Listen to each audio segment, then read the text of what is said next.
The sun scorched my neck as I stood alone on the cracked pavement of a dusty Tijuana street.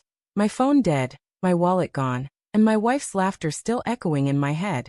"It's just a prank, David," Lisa had giggled, her voice sharp and playful, before she sped off in our rented Jeep, leaving me stranded in a swirl of exhaust and confusion. The joke was supposed to be funny, a quick scare, she'd said, to spice up our anniversary trip. But the minutes stretched into an hour, then two, and the vibrant chaos of the mercado around me. Vendors shouting, mariachi music blaring, the tang of grilled load in the air, felt less like adventure and more like a cage. My chest tightened. Where was she? I replayed her words from that morning, her hazel eyes glinting with mischief over breakfast at the hotel. "Let's make this trip unforgettable," she'd said, squeezing my hand. I'd believed her. 10 years of marriage, 2 kids, and a mortgage hadn't dulled our spark, or so I thought. But now sweat trickled down my spine, and doubt crept in like a thief. Was this really a prank? Or was Lisa teaching me a lesson I hadn't seen coming? I wandered past stalls piled high with bright serapes and clay pots, the vendors' smiles fading when I shook my head, unable to buy. My throat burned parched, but I had no pesos, no plan. A street dog, ribs stark against its mangy fur, sniffed at my sneakers before slinking away. I felt like that dog, abandoned, exposed. I tried to laugh it off, to cling to the idea of Lisa's prank, but my mind spiraled. What if she wasn't coming back? What if this was her way of saying something she couldn't voice at home? By the third hour, I stumbled into a cantina, its dim interior a relief from the relentless sun. The air smelled of stale beer and lime, and a jukebox crooned a mournful ranchera. I slumped at the bar, my reflection in the smudged mirror showing a man I barely recognized, haggard, eyes hollow with worry. The bartender, a wiry man with a gray mustache, slid a glass of water my way without a word. I nodded thanks, my voice caught in my throat. That's when she appeared, Susan. She glided into the cantina like a breeze, her sundress catching the light, her dark hair tumbling over one shoulder. She was stunning, not in a polished way, but with a raw, unguarded beauty that made the room pause. She sat 2 stools down, ordering a tequila in flawless Spanish, her voice low and warm. I caught her glance, and for a moment, our eyes locked, hers curious, mine desperate. I looked away, guilt prickling my skin. I was married. Lisa was coming back. This was just a prank. "You look like you've seen a ghost," Susan said, her tone light but probing, as she slid onto the stool beside me. Her perfume, something floral and faint, cut through the cantina's grit. I forced a smile, my hands fidgeting with the empty water glass. "Just waiting for someone." I mumbled, my voice rough. "My wife. She's pulling a prank. Left me out here for a laugh." Susan raised an eyebrow, her lips curling slightly. "Some prank," she said, sipping her tequila. "How long's it been?" I glanced at my watch. Dead like my phone. 3 hours. Maybe 4. Her eyes softened, but there was something else there, pity, or maybe suspicion. "That's a long time to wait in this heat," she said. "You sure she's coming back?"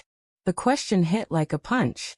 I opened my mouth to protest, to defend Lisa, but the words stuck. Instead, I laughed, brittle and hollow. "She's coming back. She loves me. This is just her sense of humor." Susan didn't push, but her silence felt like a challenge. She leaned closer, her voice dropping. "You don't sound so sure." I wanted to argue, to tell her about the Lisa I knew. The woman who sang off-key to our kids at bedtime, who cried during rom-coms, who promised me forever. But the memory of her driving away, her laughter sharp and distant, not at me.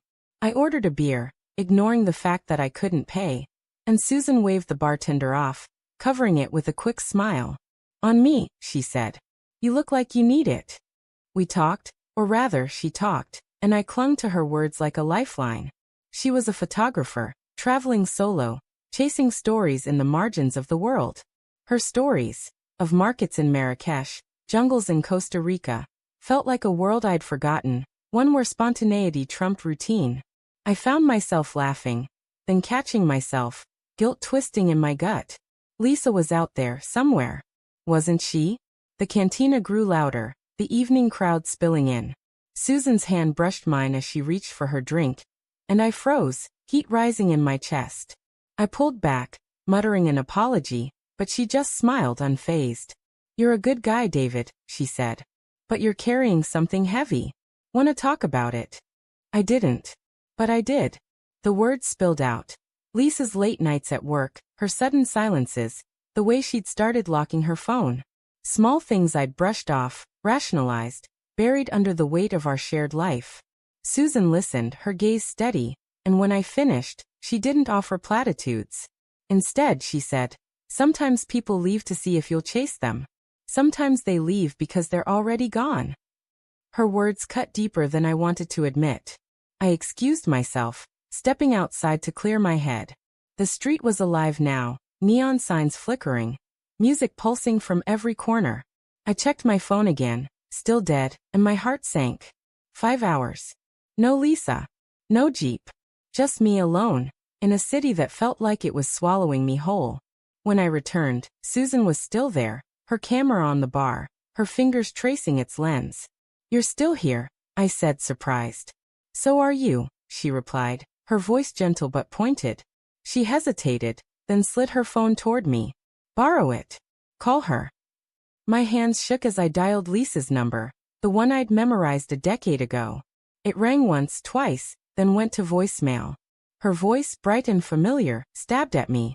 I hung up, my throat tight, and handed the phone back.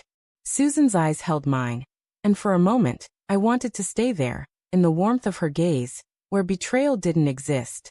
Then my phone buzzed. Not mine, Susan's. A message flashed on the screen, and before I could look away, I saw the name. Lisa. My Lisa. My heart stopped as Susan's expression shifted. Guilt, panic, then resignation. She turned the phone over, but it was too late. "You know her," I said, my voice barely a whisper. "How?" Susan's lips parted, but no words came. The pieces fell into place. Lisa's prank, her absence, Susan's ease with me, a stranger. This wasn't a coincidence.